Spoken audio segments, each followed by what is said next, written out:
Welcome to the Explainer. In the world of modern software, it often feels like we're in a constant battle against chaos. This is especially true when you're juggling dozens, maybe even hundreds of microservices. So today, we're diving into the one tool that's designed to tame all that chaos, the API Gateway. So let's start with a mental picture. Think about your application's architecture for a second. Does it look like a well-organized city with clean streets and clear signs? Or does it feel more like a rush hour traffic jam where every single car or service is just fighting to get through? That's the exact problem that microservices can create if you don't manage them properly. And I mean, just look at the difference here. On the left, that's the before picture. It's pure chaos. You've got your client's apps trying to talk to every single service individually. This creates this messy, tangled web of code, and every team has to roll their own security, their own rate limiting. It's not just inefficient, it's a huge risk and it slows everything down. But then, look at the right.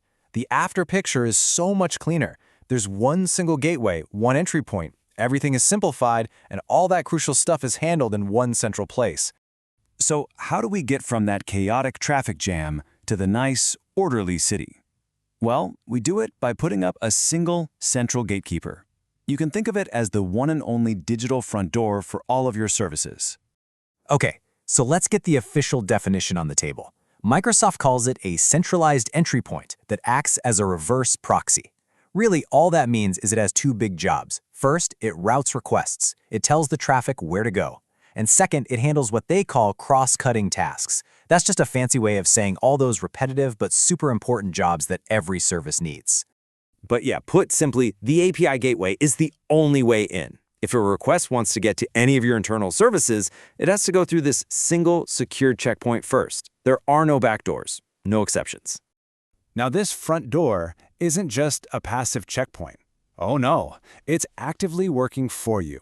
In fact, I like to think of it as having three distinct superpowers that really bring order to all that microservice madness. So, superpower number one is routing. The gateway is basically a super smart traffic cop. It looks at every request and sends it to the exact right microservice to handle the job.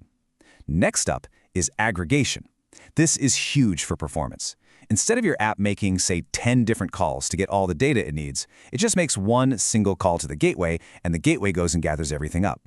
And finally, my personal favorite, and this is where the real magic happens, offloading. Now this is the crucial part. Look at all the things you can offload. Authentication, rate limiting, logging, caching. These are all absolutely vital, right? But they are not the core business logic of your services. By letting the gateway handle all of this, you free up your developers to focus on building the features your customers actually care about instead of reinventing the wheel on security and monitoring for the 100th time. This is a massive, massive accelerator for your team. Okay, so that's the theory. But what does this actually look like in the real world? Well, once you decide you need a gateway, you're going to find a whole ecosystem of options out there, and each one has its own unique strengths. You've got the heavy hitters like Kong, which is all about raw performance and flexibility for really complex multi-cloud setups. Then there's AWS API Gateway, which, is the natural choice if you're living in the AWS world, especially with serverless and Lambda. Apigee from Google is fantastic at modernization. It can put a shiny new secure API front on top of some really old tech. And then you have newer players like Zuplo, who are laser-focused on the developer experience and helping you turn your API into a real product that you can actually monetize. Right. So with all these different choices, the million-dollar question is, how in the world do you pick the right one, the right guardian for your services? It's not just about a feature list. It's about finding what really fits your strategy and your business goals. As an architect, you should probably have a checklist. First, how do you manage change? You want something that plays nicely with modern automation, like GitOps. Second, security. Does it help you build a real zero-trust model? Third, how does it deploy? Does a managed service work for you, or do you need to self-host? And finally, is it business-aware? This is a big one. Can it do more than just route traffic? Can it handle things like token-based billing for your AI services or different monetization tiers? And that last point leads to this really important shift in how we think about gateways. For a long time, we just saw them as infrastructure, as plumbing. But modern gateways are different. They focus on the entire API product lifecycle. They're not just a cost center anymore. They're a revenue accelerator. And this really brings us to the final takeaway.